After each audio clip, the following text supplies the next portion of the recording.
Hello friends, ये जो पूर्ण वर्ग संख्या वाले क्वेश्चन होते हैं कि कौन सी संख्या इनमें से पूर्ण वर्ग होगी, इनको करने के दो तरीके हैं।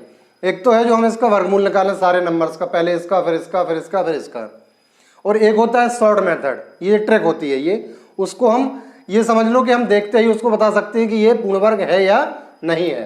जैसे अगर हम इसको लेंदी तरीके से करेंगे तो हमें सारे नंबर्स का वर्गमूल निकालना पड़ेगा, तभी हम बता पाएंगे कि ये पूर्ण वर्ग है या नहीं है। और जो सेकंड मेथड है, पहला मेथड अगर हम इसको निकालें तो ये सभी का 5610 का वर्गमूल निकालेंगे। इनका वर्गमूल निकालना पड़ेगा हमें, तभी हम बता पाएंगे ये पूर्ण वर्ग है या नहीं है। लेकिन जो मेथड है, ट्रिक है, उसके लिए क्या है, हमें केवल और केवल 1 का स्क्वायर, 2 का, 3 का और 4 का स्क्वायर। तो 1 का स्क्वायर क्या होगा 1, 2 का स्क्वायर 4, 3 का स्क्वायर 9, 4 का स्क्वायर 16 और 16 ये हो गया। अगर हम इनका अंकीय योग निकालें, अब अंकीय योग निकालें तो क्या होगा, 1 का 1 होगा, 4 का 4 होगा, 9 का 9 होगा और 16 का अंकीय योग होगा क्या 7।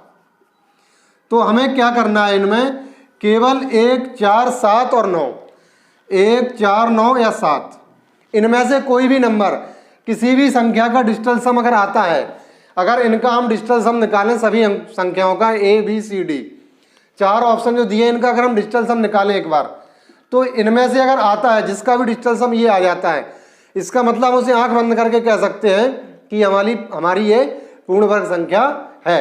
जैसे इन संख्याओं का अगर हम डिजिटल सम निकालते हैं तो इसका कितना आएगा, 6, 5, 11 और 1 12, 12 में 2 और 1 जोड़ेंगे तो 3 हो गया। ये डिजिटल सम निकालने का मतलब है एक अंक की संख्या होगी वही हमारा डिजिटल सम होगा।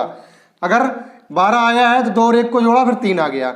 अब इसमें निकालेंगे तो 9, 8, 17, 17 और 4 21, तो इसका भी 3 आ गया। 2 और 1 को ऐड करेंगे, ये 6, 5, 11, 12, 13, 13 और 5 18, तो 8 और 9 को ऐड करें, 8 और 1 को ऐड करेंगे तो 9 आ गया। इसको 6, 3, 9 और 1 10, 4 14 है, 4 और 1 को ऐड करेंगे तो यहाँ पर 5 आ जाएगा ये। अब इसमें हमें 1, 4, 9 और 7 में से कौन सी संख्या दिख रही है, ये नहीं है, ये है केवल 9। इसका डिजिटल सम कितना आ रहा है 9। तो ये जो 56, 25 है, ये अगर हम देखें तो ये पूर्ण वर्ग संख्या होगी। अगर इसका हमसे ये तो पूछा नहीं गया किस संख्या की पूर्ण वर्ग संख्या है, हमसे केवल पूछा गया कौन सी संख्या पूर्ण वर्ग है।